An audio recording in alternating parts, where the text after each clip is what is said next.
I was 6 years old, and that's when I was diagnosed with type 1 diabetes.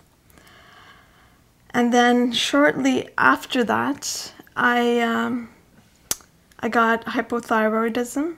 She was managed by the medical community for several decades. So by age 28, 29, she was diagnosed with rheumatoid arthritis, and her kidneys were beginning to fail as a result of the elevated amounts of sugar that she was experiencing because of the diabetes which she's had since age 6. So here we are, some 23 years living with diabetes, blood sugar is elevated, kidneys start to fail. When the kidneys start to fail, other complications arise, as you can imagine. The doctors kept giving me different things, different medication, different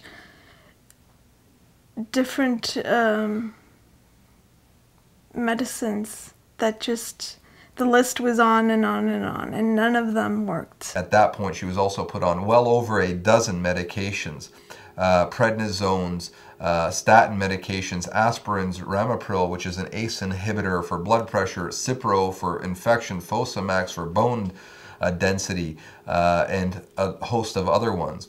And then the pain started first in my feet. It was slow in the beginning, and then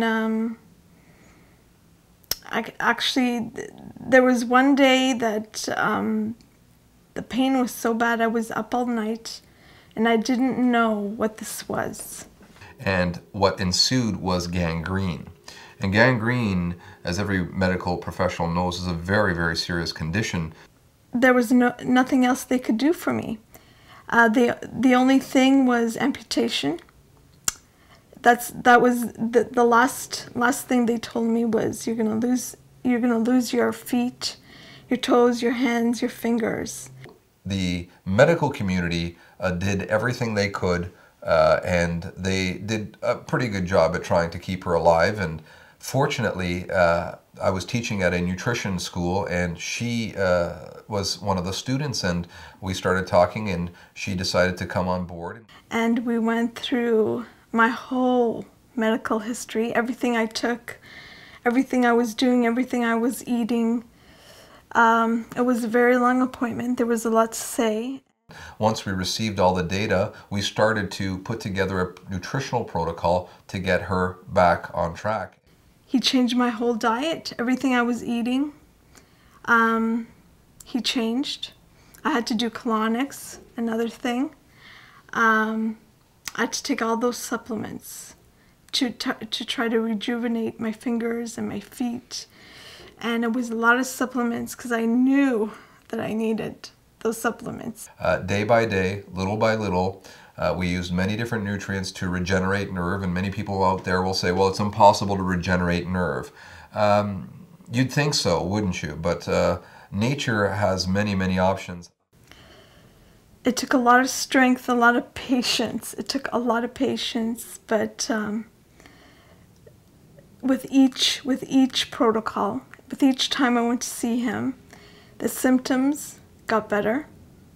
The hand was starting to look better. I still had a lot of pain, but the nerves were regenerating themselves. And we were fortunate enough to avert surgery. She didn't need the amputation. To this day, she still has her hands, her legs, her feet, her fingers. I kept my fingers, my hands, my feet, and I can move, where at one point I couldn't do anything. She is now happy and healthy, and most people out there would say, well, this is impossible. You'd think so, but it's a testimony to the power of nature, of natural remedies, and what happens when the human spirit says, I will not give up, and I will do whatever it takes to find a solution. And this is a representation that literally millions and millions of diabetics out there who think that they have a death sentence and they just have to die, do not. We can regenerate tissue. We can get blood sugar mechanisms back to proper function. We can get their blood sugar back down. The only thing is, hopefully, it's not too late. And in this scenario, it just goes to show that it's never too late. I'm living proof that it does work, when before I wouldn't have believed it. And I went through all this, and now I know, and now I know it's possible to definitely get your health back.